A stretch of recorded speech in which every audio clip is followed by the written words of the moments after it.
Nagarjun Dwarkanath is now joining me live from outside the Isro headquarters in Bengaluru. Nagarjun, any sort of preliminary findings as to what possibly went wrong?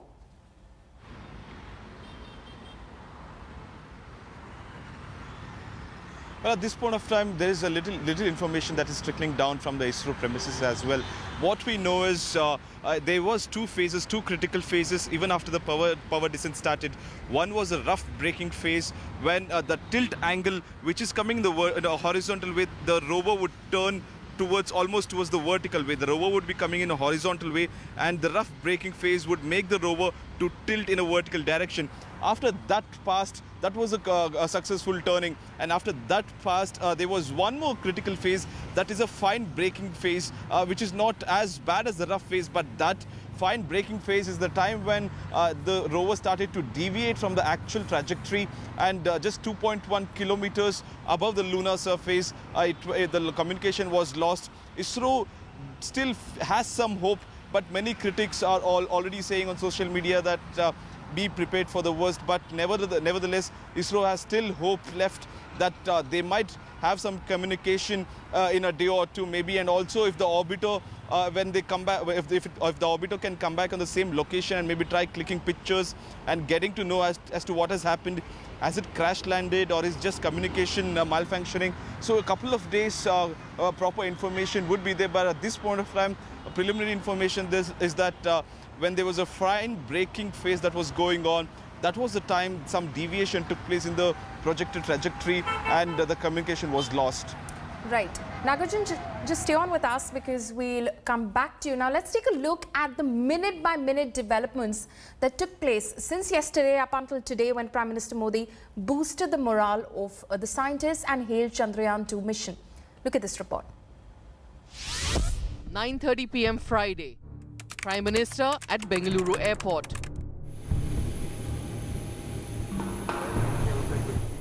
The whole spectacle began with PM Narendra Modi arriving at the Bengaluru Airport to witness the historic moon landing.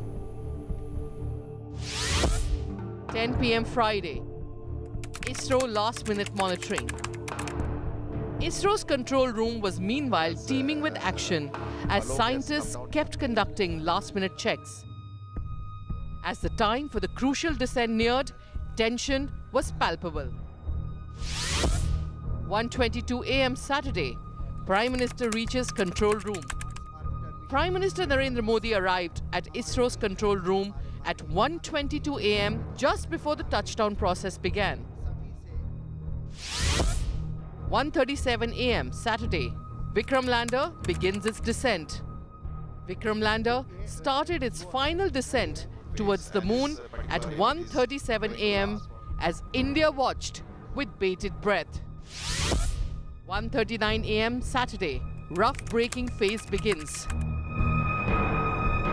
Minutes later, the rough braking phase was initiated, aimed to reduce the Vikram lander's speed from 21,600 kilometers per hour to 7 kilometers per hour.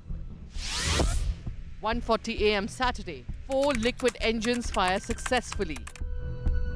All seemed to be going well as 4 liquid engines fired successfully at 1:40 a.m. to put brakes on the lander. 1:50 a.m. Saturday, fine braking phase begins. After that, the fine braking phase began to stabilize the lander just before landing. 1:52 a.m. Saturday, lander to ground signal lost. But soon, the mission faced some snag, with communication being lost with the lander when it was merely 2.1 kilometers from the moon's surface. 1:55 a.m. Saturday, scientists wait with bated breath. Everyone at Isro waited with bated breath to hear back from the lander.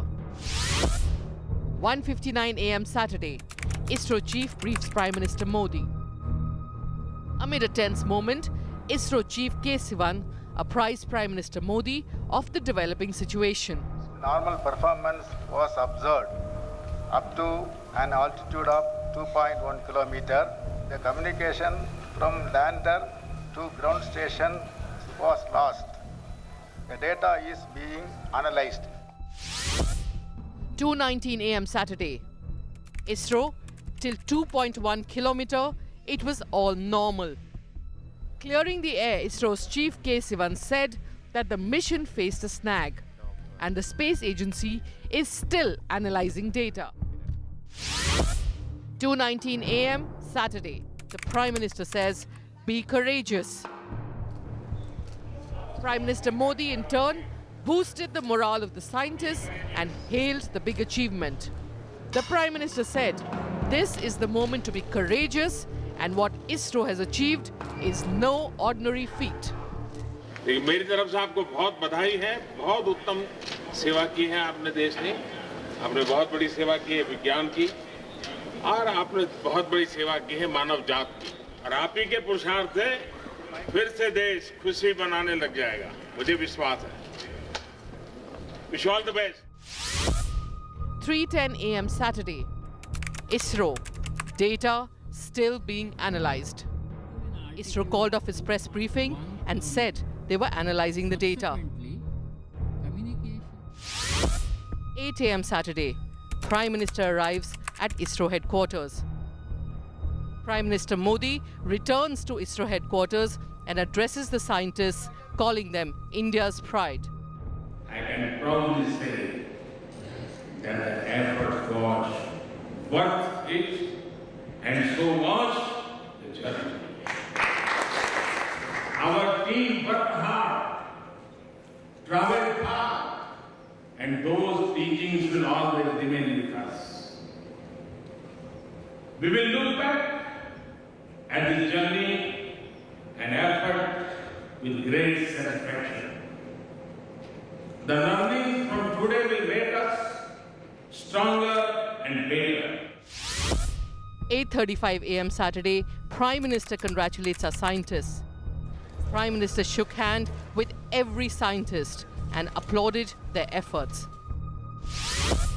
8:39 a.m. Saturday, Prime Minister consoles ISRO chief.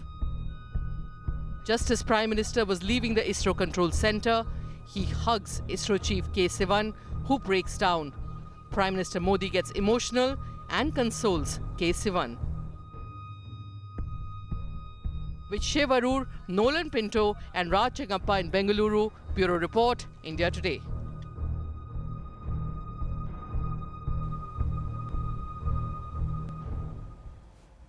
My colleague Shiv Arur is now joining me from Bengaluru. Shiv, what is the ISRO now focusing on? Well, you can bet that the ISRO is now laser focused on finding out precisely what happened in that final phase. 2.1 kilometers above the surface of the moon, something went wrong.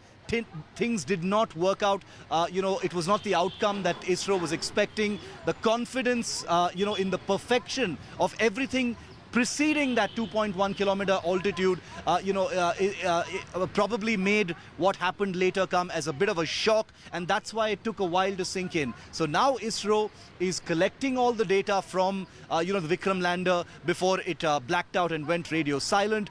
Any data downloads that are available, any images it took, any sensor data, all kinds of data concerned with the lander itself will be collected and analyzed. Any other extraneous factors that could be suggested by any other external sensors from other space agencies will also be looked at to profile what finally went wrong. I think the biggest priority right now that the ISRO will be focusing on, beyond any other, is what went wrong at 2.1 kilometers.